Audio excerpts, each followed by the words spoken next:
Dat er niet van mensen die spreken.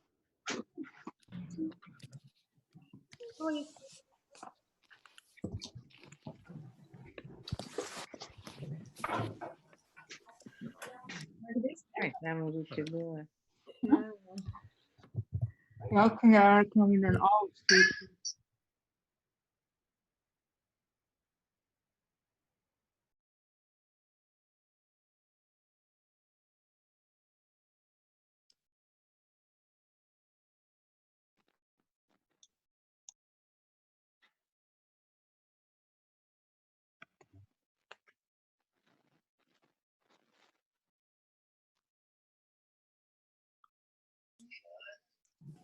Or good morning, maybe, depending on your time zone, and welcome to this first ever digital CPH forum.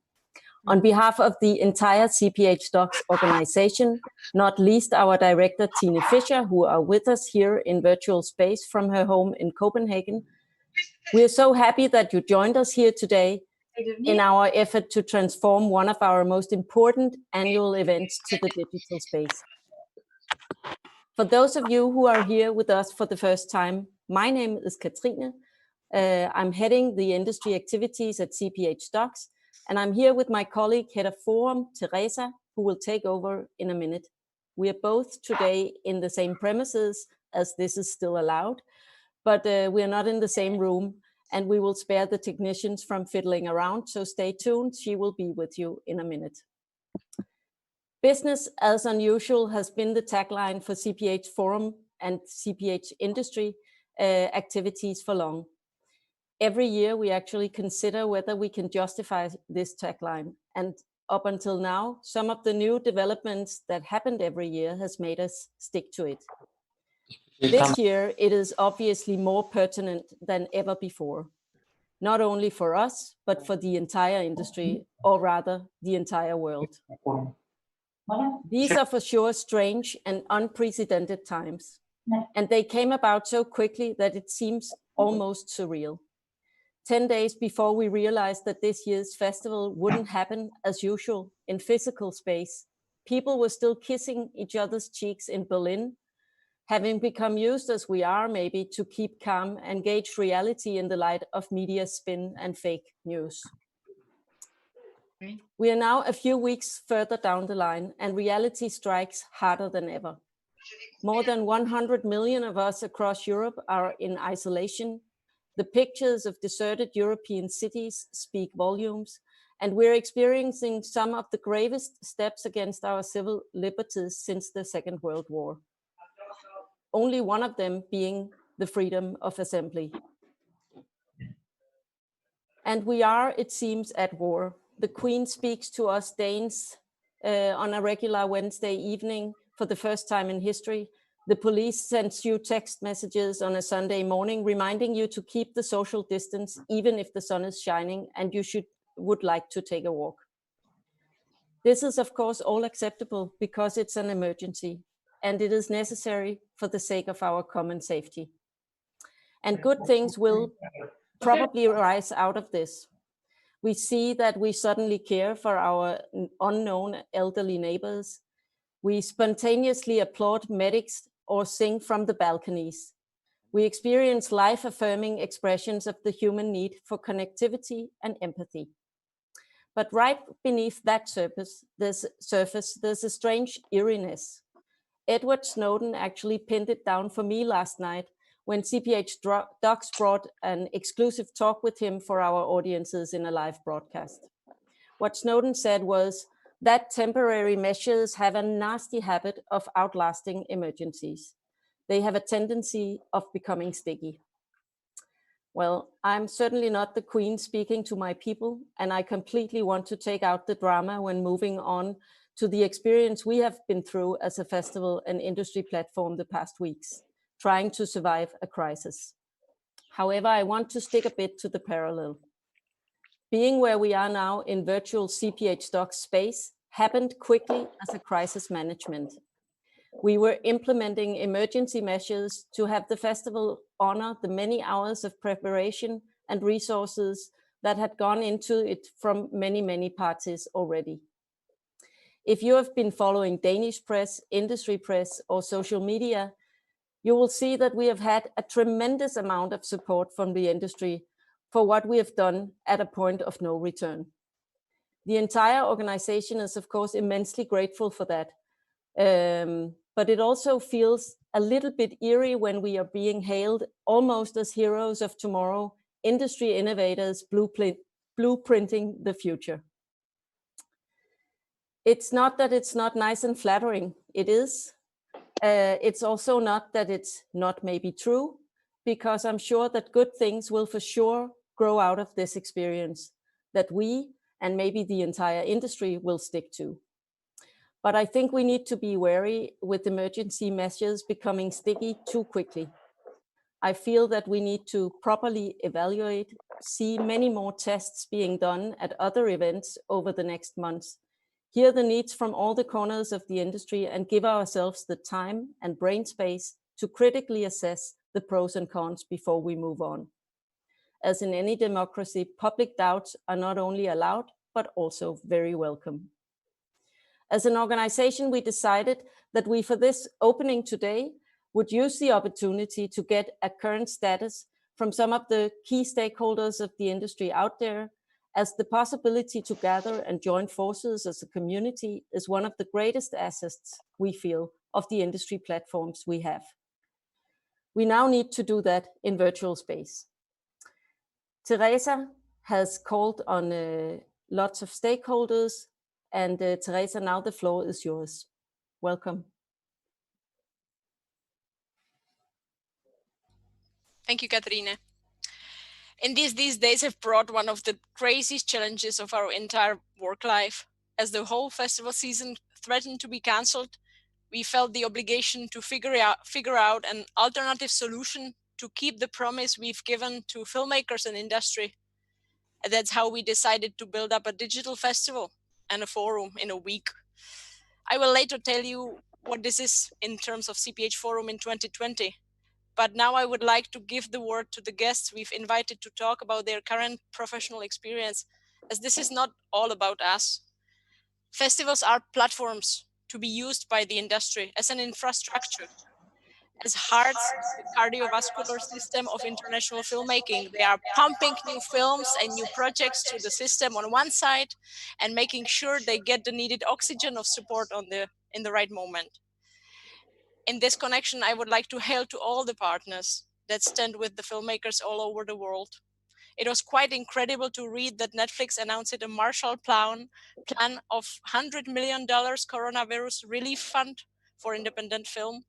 It's amazing to see private companies honoring the creators and producers without whom we would have no industry, to be honest. However, in Europe, we are privileged to have a champion for culture like no other. It is my big pleasure to call on this virtual stage Lucia Recalde, the head of Creative Europe Media Unit of the European Commission. Thank you very much for these kind words. It's really a great privilege for me to be here with you today. I'm so excited to take part in this online discussion, and I must really say that it is very, very impressive what you have achieved in a matter of days, turning a physical event into a digital festival, a digital marketplace, digital training, and digital conference. That is something really, really amazing. So that shows actually how resilient and how innovative the European documentary sector is. I know that this decision was taken a week ago, and it must have been a roller coaster for you. So thank you, Katrine, and everyone that made it happen for the truly extraordinary job that you have done, and thanks for inviting me. I will keep it very short because I think it's important that we leave room for the project presentations, for the creators that are really at the heart of our industry. But I really felt compelled to tell you that I speak with you about the decisions that are being taken in Brussels to really address the difficulties that you are all suffering from. The corona outbreak is a public health emergency that the European Commission is taking very, very seriously. It has enormous implications for our economy and for society. And the European Commission is doing everything in its power to provide an urgent and coordinated response through exceptional and appropriate measures in order to mitigate the impact. As a start, and in order to reduce the economic implication, a package of exceptional measures was adopted on the 13th of March, notably a €1 billion guarantee that will be used to incentivize banks to provide liquidity to SMEs and mid-caps. And I want to stress that these measures will also benefit the cultural and creative industries. All relevant commissioners and authorities are fully involved in finding solutions. And I would like to convey a message of support from Commissioner Breton personally, who is very much aware of the immense impact that this pandemic is having in the audiovisual sector. What are we doing at our level? We are in close contact with national and regional film funds, as well as with the European professional associations who represent the different segments of the audiovisual value chain. The authors, the screenwriters, the producers, distributors, cinema, VOD providers, and broadcasters. We know that the cinema sector is, of course, directly affected by the closure, but as much as events, markets, and festivals, with implications for the whole value chain in distribution, production, post-production. So we have seen also the measures that have already been adopted in some countries. In Denmark, I understand, in France, in Spain, and Italy, and we expect that many others will follow suit. At European level, first, within the Creative Europe Media Program, we are really trying to alleviate the situation by introducing as much flexibility as possible within our financial rules. This is what we call force majeure, and this will allow to grant extensions on time to enable the implementation of projects that are currently on hold because of the outbreak. We will try to find solutions enabled to co-fund the cost borne from events that have been cancelled and provide extensions of times to submit applications. But we are also discussing with the European Investment Fund to examine to what extent the current guarantee mechanism for cultural and creative industries could be adjusted and optimized to mitigate the negative impact of the outbreak. So my main message today is please rest reassured that we are doing everything we can to fight the crisis and the impact on the audiovisual sectors. And we are really hand in hand with the industry to support audiovisual professionals in these very, very difficult times. So that will require a lot from us, but I'm confident that by working together with all stakeholders, we will be able to soften the impact. So you can count on my personal support, the support of my team, and the full support of the media program. And we are really here to help you in these very difficult times. Thanks again for having organized this event, and all the best.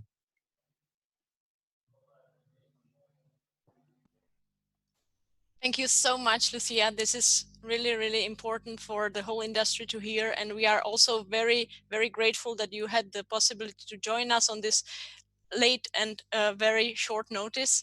We are happy to have you with us in this situation. You know, when I first realized that we have a problem, it was when I started to have phone calls with my Italian colleagues. There was a big Italian delegation planned for the CPH Forum 2020. Almost 30 producers were about to come to Copenhagen. And then we started to hear each other almost on a daily basis, keeping ourselves updated on the increasing public life restrictions and the consequent ever harder hitting crisis.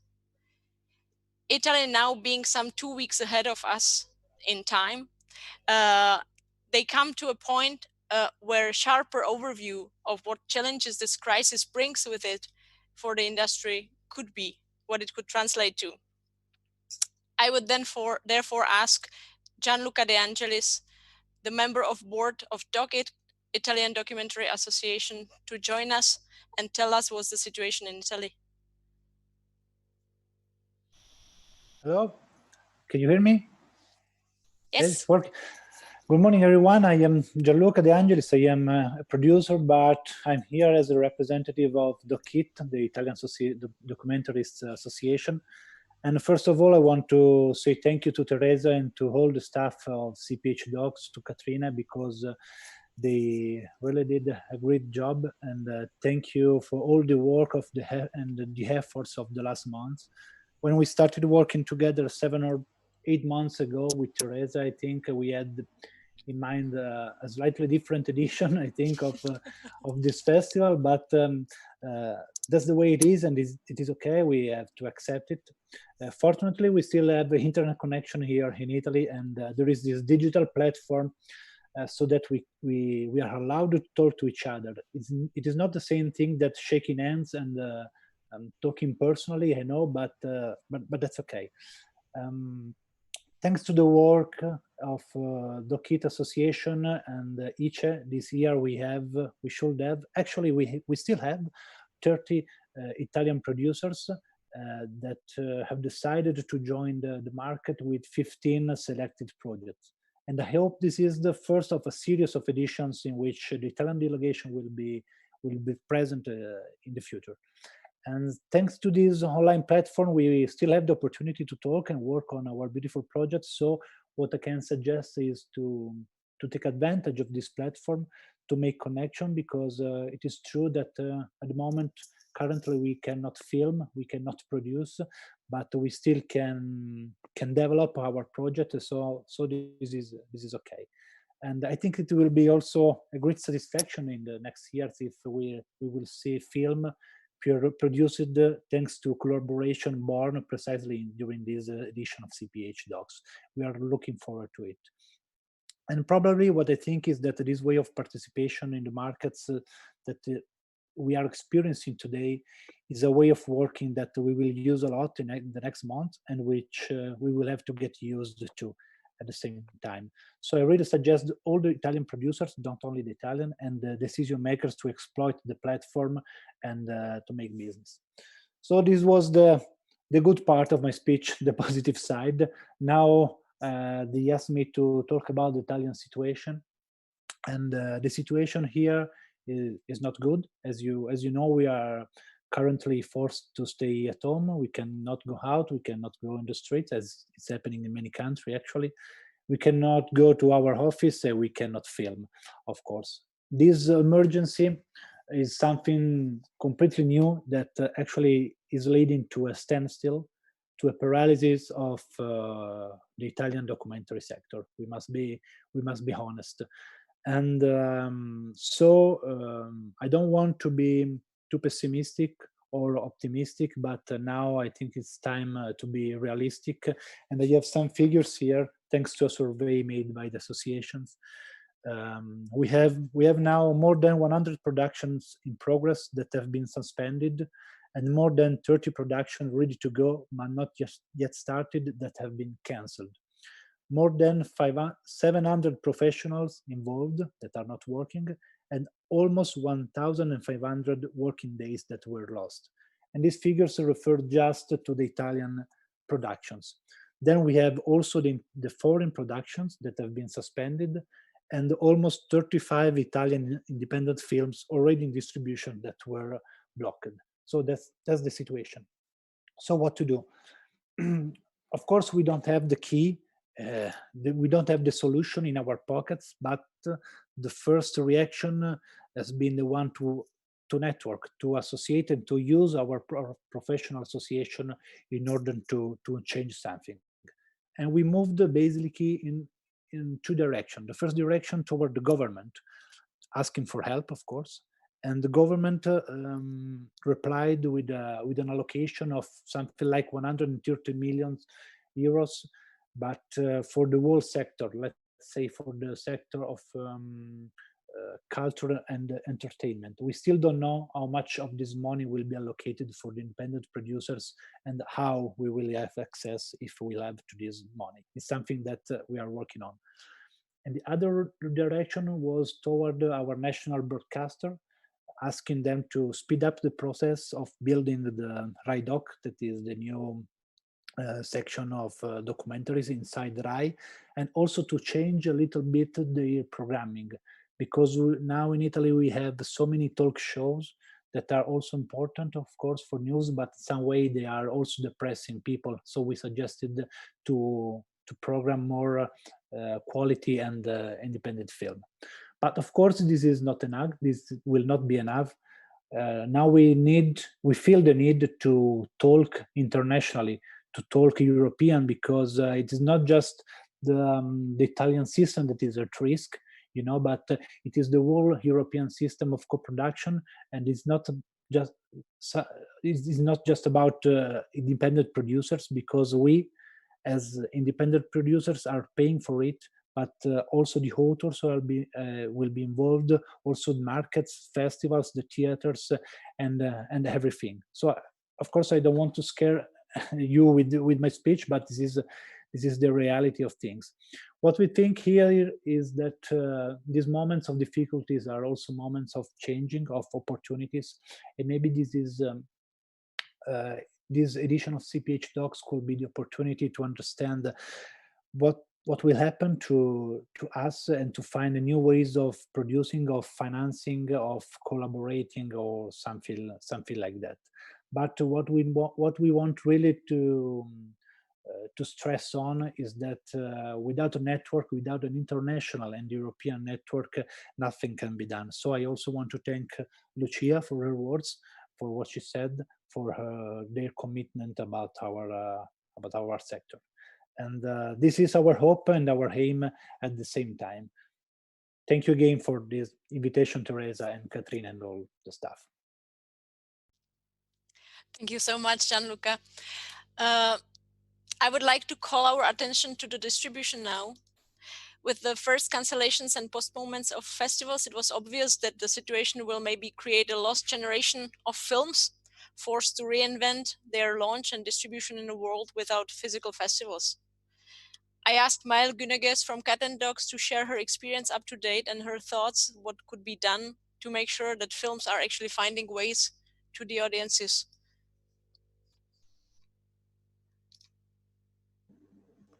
Hello, can you hear me? Yes, oh yes. I thought again.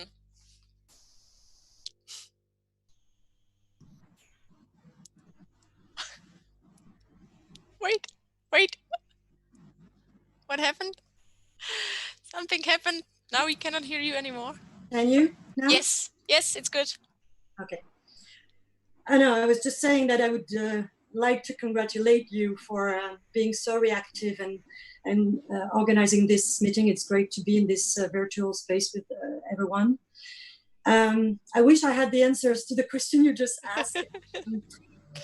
It is very unprecedented and it goes in stages. So, I mean, the first cancelled festivals were the hardest hit, and at this stage we had to just do whatever we could to help them carry on and do whatever they could with the films that we agreed on.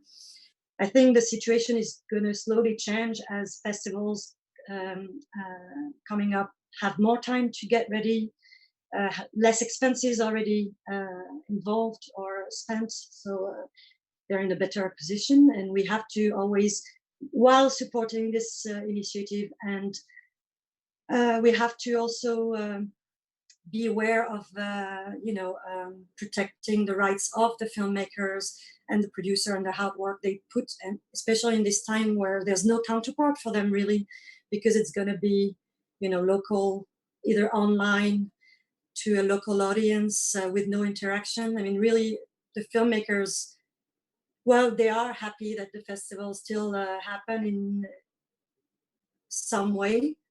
They're obsessed about when is the physical premiere going to happen. So that's what we're trying to figure out. And now there's no answer. We don't know when this whole thing will be over with. So we can only guess and talk, and also count on the solidarity of the whole industry. It's a word that I've seen used a lot on social media from all the players, and I'm hoping it's not going to just be a hashtag on a post on Facebook. I really hope it's going to translate into actual steps from upcoming festival that will happen. I think they really need to pay close attention to those films that were hit by this wave of cancellations, and be very flexible with their requirements, or normal requirements. I think there's broadcasters need also to pay attention to those smaller films that usually only exist in or emerge in this festival space. Because I'm afraid that, we know that there's always winners and losers in times of crisis, but I'm afraid that it wouldn't be good for anyone if the winners were only the strong ones. And we need to make sure that, all these emerging voices are seen, and not only, and also make a living out of what they just did. So I hope the broadcaster will also pay attention to emerging first-time filmmakers, or not only. I'm less worried about established filmmakers, because they have a track records, and it's easier to open doors. But emerging filmmakers, they really, really use this space to connect, to be seen, and so it's really important for everyone in the chain to be attentive. And I think an ecosystem is only healthy when it's diverse. So everybody has to keep that in mind. So right now, that's what we do. The good thing about this whole situation is that there's maybe much more communication than ever before. And there is a need for that, as you know, as Doug represented just said. I think it's much needed, and I think there's also a need for a documentary organization to really centralize all this, all the questions and all the actions that can be taken. I think somebody should channel all this energy. It's very hard. I spend a lot of time reading, you know, about what's going on, all this, because we need to understand, but it's hard to keep track. And so I think all the national film funds and regional or national documentary organization should really be the channel of their industry, and then like bigger like IDA or DAY or all this documentary association are going to be key, I think, in the future for us to understand what are the best steps to take in order not to undermine anyone, because we're all taking steps on our side, and sometimes we don't realize that we're damaging. Like there's right now so much free content available online. I feel like we're creating like an audience that will, you know, not even know that it's possible to pay to see, you know, somebody's work. And I think it's tricky. So, but the good thing is what we have is the community, and I think we need to preserve that and hope for the best, and hope that the documentary community will show the solidarity that it spoke of.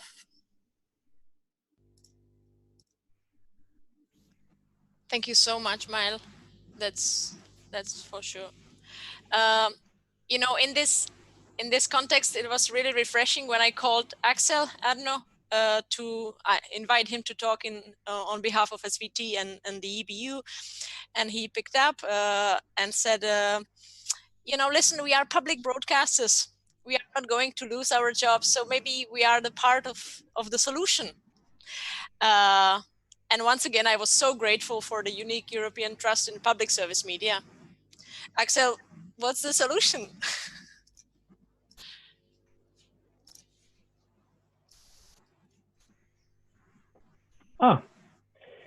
Do you hear me now? Yes. Okay, cool. So I wish I had a solution, the universal one. I don't. But I want to thank you for organizing this amazing event. You know, I've been missing my international family for so long, and here you are. You know, be it online, but it's a great feeling to have you all there, and I wish we could do this a little bit more often. So I'm in a situation where most broadcasters are. We are in total lockdown. Nobody can visit us. Nobody can go there. Basically, it's only news. Public service broadcasters are a bit special because we are deemed sort of vital for society, which I think we are. And then that means also that most of what we concentrate on in these times are news and, you know, current affairs and stuff like that. So basically, the rest of the production is not firsthand, and a lot of it is stalled. I regret to say that I think most of us are still in some kind of reactive mode rather than proactive mode. I have done a few sort of interviews with people in the business and also spoke with EBU. And one apparent thing in these times of crisis is that people flock to public service, which is an advantage that we have, and we should make use of it also in this situation. So in times of crisis, public service also thrives in some way. So there's a spike in ratings. The daily viewing is up all over Europe in about 14%. Among a young audience, which as you know, we are all chasing in the public service sector, we are up 20% in daily viewing, which is amazing. But of course, it's not 100% documentaries, even if we wished it was. The evening news has doubled its reach all over Europe. News online is up almost 3 times. And most of the content are, I should say, COVID-19 dedicated. There's a lot. There's daily shows. Almost all broadcasters have current affairs shows. They have short turnaround docs, but nothing that this community would do, probably. And all those programs have really good ratings because the audience are in the risk group and they crave information. But they also crave alternative to watch. So broadcasters all over Europe are looking up their old archives to find entertainment and to do reruns of sport events and to come up with cheap talk shows. I've heard things that people are looking for feel-good programs. Some broadcasters are increasing the amount of religious programming, for one thing. Something that we actually did and was a very interesting experiment. Since there's no live sport anymore, we said, why don't we fill that void with documentaries? So we did, and we have been rerunning like 4, 5, 6 films in the weekend where it was supposed to be skiing and stuff like that. And people flock to docs. So the ratings have been very good, and I think the reactions have been very good.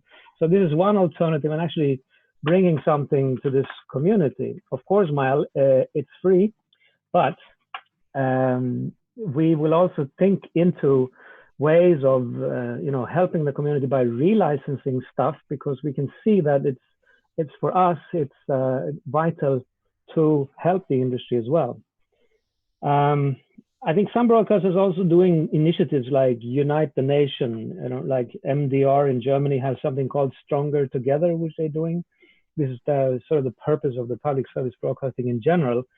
And I heard Czech television is having a special channel for elderly people, with the docs and the information and stuff like that.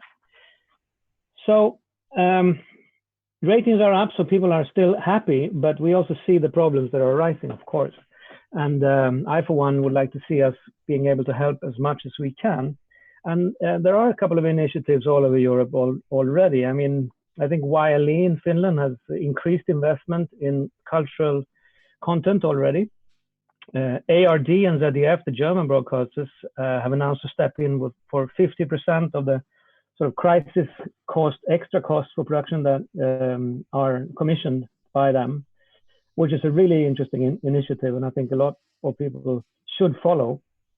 So it's still sort of business as usual in many but I think the difficulty many production companies have is where to develop new projects and how to do it. So therefore, I think for us, it's going to be very important to help with cash flow, to secure the ways we can still go ahead so we don't stall everything. We can increase development funds, which we always did as public service broadcasters, I have to say that, but we can be even better with that. So this is a call I'm making to my colleagues that we should really fork out some money to keep productions going, especially with the Italian situation where you even can't go out filming. Maybe you're still allowed to think, which is good, right? So I'm also trying to find some extra funds internationally. I've been talking a lot about different initiatives that a couple of broadcasters will go together and pool sums and find new ideas and work with not only experienced documentary makers, but also first-time filmmakers with a solid production company, maybe things like that, so we can give some money up front and develop ideas together. We should be doing a lot more of that. There's also this EBU content fund, which has been in the making for a long time, but it's now live again, which means that if you have a couple of public broadcasters, let's say 4 of us involved, we can gain access to much more money, which is right now it's between 50 and 60,000 euros that can be added to a production. Of course, there are some rights at the far end. So the EBU wants to have rights to countries or member states that normally don't have that many documentaries, which is, you can imagine yourselves, countries like Moldova or Bosnia, where they don't really afford to invest in documentaries. So I think it's a win-win if we can spread documentaries all over the world with money from EBU. EBU has also some development funds, and this is something that I would, want to work for is to release more of this content fund money as development, because I know how crucial it is to develop things right now. We don't have any special like public service broadcaster initiative. I wish we could give you 100 million euros or a billion. Maybe on the long run we can, but we have no such centralized decision-making system. I wish I could. Anyway, I will encourage my colleagues to spend more on docs. And I think it's really important to keep these events going. So therefore, I only applaud CPH Docs for doing what you do here, and we will follow. For one, many of you know that I'm president of something called the EBU Documentary Group, where broadcasters, together pitch to each other, and that would probably also have to be done online. And I am very open to talking to the whole industry about how we can work together, how we can work more together, because I think unity is now something that's really important. And if it's possible, I think we should have some kind of think tank between producers, distributors, and broadcasters on how we, in this situation, can work together. So I invite you all to, contact me and see if you have any good initiatives, and I'll try to see to it that it can work. Because I think this crisis also spikes innovation in a good way. A lot of work can be done digitally. I'm just in a production right now where we are working with a very good dramaturg who comes in online and gives notes. All of these things have already been done, but it's it can probably be done even more. We can be creative in how to make interviews. We can be creative in how to use foreign camera crews in those countries where it's still allowed to go out and shoot. And we can, as broadcasters, we could do digital documentary festivals all summers. There's so many things that we can do, and we will do. And I think if we keep together, we can still beat this situation. So I'm going to end on that positive note. I cannot agree more. And just to tell you all, please stay with us, because there will be some limited but possibility to talk about all of these things all together after this. But to conclude this line of thinking, I would like to invite Signe Bjørve Sørensen, because we need to talk from the position of and think from the position of a producer and of a filmmaker. While we need the festivals, broadcasters, distribution platforms, and funders, the whole system would mean nothing without great films. But these are made by the most vulnerable of the elements of the food chain, individual filmmakers and courageous, often small production companies that are the ones carrying all the risk. Signe, would you close our thinking with your thinking? Thank you. Can you hear me? Yes. Yeah. Well, we often say that the reality is stranger than fiction as a joke in the documentary community, and indeed it is right now, and it's not a joke. But I will talk as a producer, but also on behalf of the teams of filmmakers who are making the films that we are gathered here to make possible. It's directors, cinematographers, sound people, editors, etc. But it's also not least the protagonist, without whom we, or the participants, you could say, without whom we would not be able to make the films at all. And there are a lot of those participants in our documentary films right now that find themselves in very difficult situations, and maybe much more difficult situations than a lot of us, even though we are facing difficulties. We live in a world that's extremely unequal. And of course, as a documentary industry, we can't change that overnight, but I think it's important in this situation to be aware of that inequality. In Denmark, where I live, there are about 1,000 ICU beds for a population of 5 million people. In Zimbabwe, where we are currently doing a project, there are 2 ICU beds, and they're not working for a population of 16 million people. It's just I just want to emphasize this perspective before we go back to talk about our problems as an industry. Of course, this crisis is affecting us right now as an industry. We have shootings that have stopped, delays, uncertainty. We're used to a certain amount of uncertainty in documentary, but this is more than most of us has probably seen before. We've had to stop premieres where the whole sort of marketing has been built up, and then suddenly overnight everything stops. Copenhagen Docs carrying on online has been fantastic in the sense that it actually made it possible to premiere and carry on. But of course, it is a very different experience also for directors who worked many years to make a film and then suddenly show it online, but not meeting the audience the way they had hoped for. We have this whole cinema closure that of course makes it impossible to when you finally have a film that could go in cinemas, then it doesn't happen, and there's huge losses on that. But we do have online platforms, and I think we have potential audiences right now that are maybe paying much more attention than normally, and that's at least a good thing. As people, besides being industry professionals, we also have to cope with the uncertainty of with our families, our parents, with homeschooling children and looking after family members and so on. So that's a completely different thing, but that we share with the rest of the population. However, I think, like Axel says before, that there is a lot that we can still do. And in many ways, we, as an industry, we're very lucky that so much of our work actually can happen from a laptop at home for many of us. We can do archive research, desktop research, reflecting, thinking about what this whole thing does to our societies right now, turning economy and politics upside down.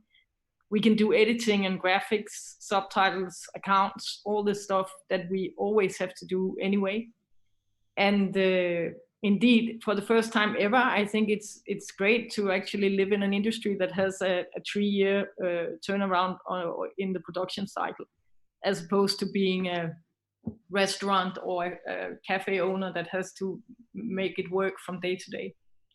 Also in distribution, we can do a lot of preparation, and we can set up new online resources and make educational materials. And I think at the moment, there are a lot of teachers out there looking for materials. So if we can sort of combine the films we already have with the needs that they have right now in keeping children and students occupied with interesting stuff, that's at least a positive avenue.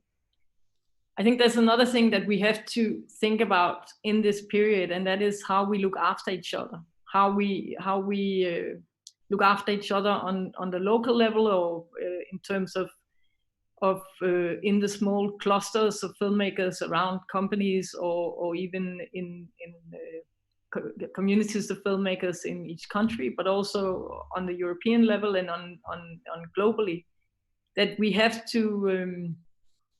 I think it's important that we keep in touch. I think these events like now are important, and also that we simply keep in touch with the people around us, not just producers and directors, but that we also keep in touch with cinematographers and editors and sound people, because those are part of our teams normally, and they should be part of it now.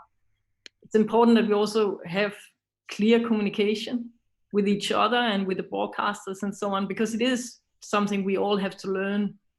How do we communicate in a very clear way when we are not just sitting next to each other in an office or meeting face to face, and we have to make arrangements that work and also work long term. So we have to be very good at that. And then it's important with flexibility. And for me, it was very nice to hear the words from media about the flexibilities in terms of deadlines and extensions and stuff like that, because at the moment, even with the best of our intentions, there will be projects that we cannot meet the deadlines we thought we could meet, and which we are somehow bound to meet by contract, and we will have to explain that. And the more flexibility there is in the system, both from the broadcasters and from media and from our national film funds and so on, the better. It's also important, I think, in terms of us as producers to try and think of ways that we can involve all the different people in the industry in whatever new setups we try to do, in terms of developing educational resources, reviving the old films we have. But it's also, like Axel said, important to think about how we do new projects. And I don't have any solutions to that yet. But it's definitely a challenge that's extremely interesting and will require, I think, international collaboration in a new form that we haven't seen yet. And then I think it's also important that we all think about how we can contribute to our communities, to not just the teachers that I mentioned already, but also maybe make instruction videos if that's necessary, help with logistics, whatever else we need to do as in the wider community, where whatever skills we have, each one of us, in terms of producing or directing or filming or editing, could be made useful. There are places where there are no masks and so on, and if people have to learn to make those masks, maybe an instruction video is good. Or if you work with a community in a place where information videos on washing hands or keeping social distance are not available yet, maybe you can help do that, and maybe you can even help do that long distance. I think it's very important that we think, I mean, our industry is an international industry, and we're used to working internationally and reaching across the globe and so on. And I think that approach to how we solve problems is an approach that we also have to push forward in each of our countries, so each country doesn't sort of close in on itself. Finally, I think that there are a lot of health workers out there right now who are sort of in the front line of the epidemic, and their stories are extremely important, and we need to tell them, and we have to find ways of telling those stories without putting other people and ourselves at risk. And also that one, I haven't found a solution for that, but I think it's extremely important. Finally, I mentioned there are some great shifts happening in the economy. We've changed the approach to the economy in Europe within the last 2 weeks, completely around. There are, like Katrine mentioned in the beginning, changes in politics that may be necessary right now, but where we should really think about the consequences on a long-term basis. All these issues are issues that I think we need to consider as documentary people, both as citizens but also as filmmakers. And in order to make the films about those things, we need to collaborate and communicate more than ever. So we're used to, as an industry, to be flexible and creative and work in small teams. And I think that's an advantage right now that we have to utilize in every way we can. Thank you. So thank you so much, Signe. This is how we are opening the CPH Forum 2020. And I hear people saying that the nuts is finally cracked, and from now on, we will keep maybe a few big festivals, and the rest of the business can move online. We'll save the planet. We will have time for our crazy inbox, for our families. I hear you, and part of me is also relieved to cancel 3 or 4 springtime travels. But let's take this as a test of what's being gained and what is maybe lost. We did our best as an organization to keep the core value of CPH Forum as a place to be exposed to the unknown, challenging, subversive, and critical, also here, I hope. And in this respect, we are really grateful for all of you to join us today to discuss painful issues of our industry and of the world together. We are happy to see you using all the communication platforms that festival offers to meet online, to engage with the selected projects, and to talk together. We are grateful that some of the key players of the industry have shared their thoughts, and we can discuss them in a minute. Over the next 3 days, the projects and decision makers will connect in almost 500 individual meetings that we pre-scheduled for quarantined people in distant time zones across the whole world, from Hong Kong to Los Angeles. More will be happening in the days coming after the forum. We are ourselves curious to see what the experience is going to be. We are eager to see new doors being maybe opened out of necessity, while keeping in mind that the mission of nurturing plurality, diversity, and encounters with the other still feel more possible in a physical space.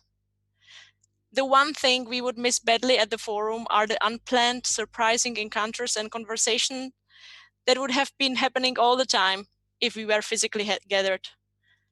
To give you a small piece of that, we will now zoom you out into small random groups so you can meet new people, talk about your own experience, projects, life, but also to experience the virtual meeting rooms where decision makers will be meeting the forum projects over the next 3 days. You decide when you leave the meeting. We would like to call you to use this platform as if we were personally present all together. Let's keep the spirit of curiosity and try to find a way to meet, even if we are far away from another. Thank you so much, and I hope to see you here or there throughout the forum days.